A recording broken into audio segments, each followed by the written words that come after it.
Welcome to the Advertising Forum. This is episode 3 of our Future is Live series, sponsored by Freewheel. With us today is Katie Johnson, Senior Programmatic Director at New Engine. Katie's joining us today to chat about all things live. Katie, great to have you here with us today. Great to be here. Thanks so much for having me. Oh, it was great to chat with you before, and loved hearing about the kind of the change from New Engine as performance and connected television, the clients you're dealing with. Thank you for just giving us so much background on the direction you're heading in. I wanted to ask you, as you're dealing with your clients, people talk about huge tentpole events and live events like the Super Bowl, especially when it comes to live TV, but how do independent agencies and smaller brands really fit into that, considering the perceived barriers of entry? Great question. And absolutely, the Super Bowl is the number one when you think of live events, but live extends so far beyond that. Of course, you have tent poles like March Madness, even the upcoming Olympics, but live really speaks to a much broader fan base that has a deeper emotional connection to these events that are beyond those huge events.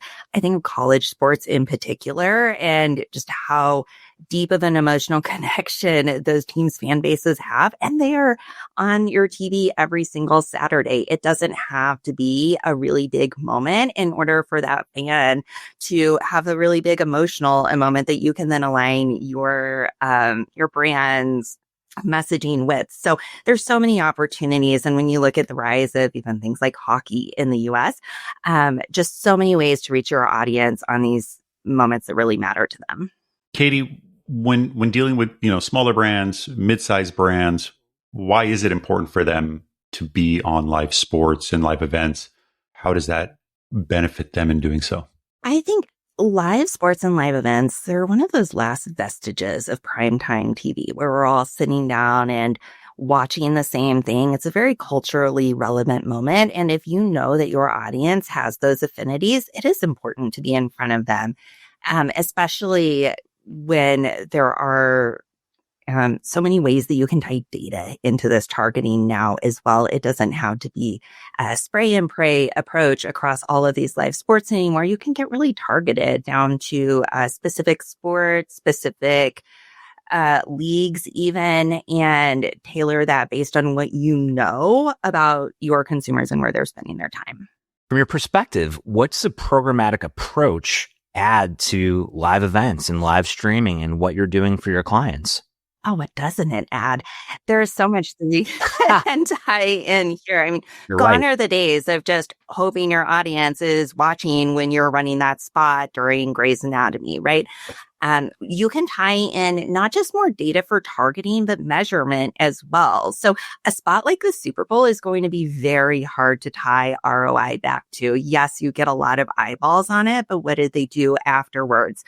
With a programmatic approach, we can be much more thoughtful, and this really does play well to clients like we work with at New Engine that don't have multi-billion-dollar budgets to go buy those Super Bowl spots. But they do have a very good idea of who their consumers are. So being able to layer on that audience data, whether it's from the brand's first party data or from other retailer data that really shows where these consumers are shopping and the decisions they're making with their dollars, up through to even closed loop measurement, and being able to understand what was previously truly upper funnel media. How is that performing on the bottom line? So where does Freewheel come into play during all of this? Freewheel has been a huge unlock for our clients. I'm sure you've read in the news of just the layers of tech fees that we're uncovering that we're all paying through what we previously called the open market. And just by working directly with Freewheel, we've been able to not only find efficiencies for our clients, but also be able to just develop a much more nuanced CTV targeting strategy for them. So whether we are looking at just live sporting events, or if they also want to extend that into other sports content outside of just the live viewing events, or even find their audience, where they're consuming media across like lifestyle TV or entertainment, things like that. It helps us create a approach that really meets consumers where they are, that is audience first versus always having to lead with that content. So you brought up such a great point on the audience first component, especially when it comes to live TV. In your role, when you're working with different kinds of advertisers, what are some of their asks that come up about just being in live? Before we started recording, we were talking about Q4 and is it too late? And how do I get involved with live TV and live streaming? The biggest concerns that I hear are those turnaround times and those minimums.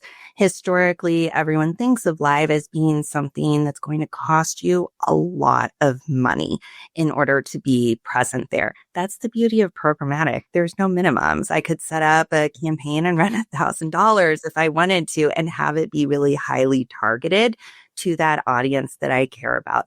And then working with somebody like Freewheel also really helps make it efficient overall.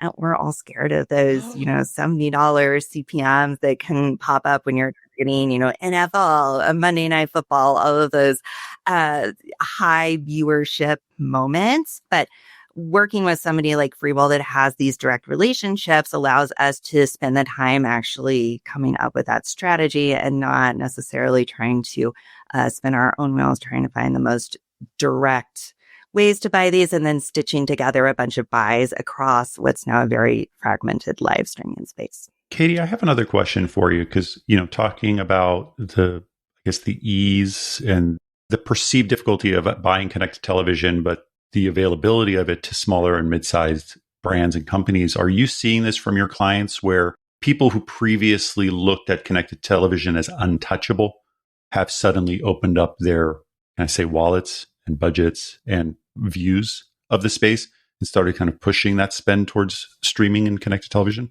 Absolutely. We're especially seeing it where brands have historically bought linear as well.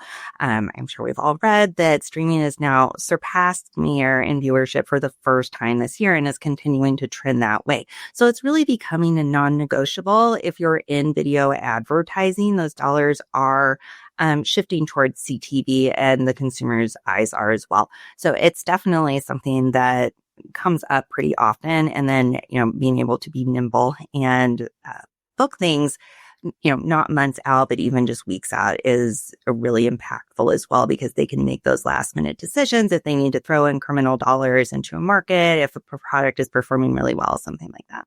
Katie, this has been an awesome discussion. Thank you for being here. This has been a great series so far. We'd like to thank our sponsor, Freewheel. This is, anytime we're talking about live, it just makes it fun because the future is live. We agree. Thanks for being here. We appreciate it, Katie. Thank you, Katie. Thanks for having me.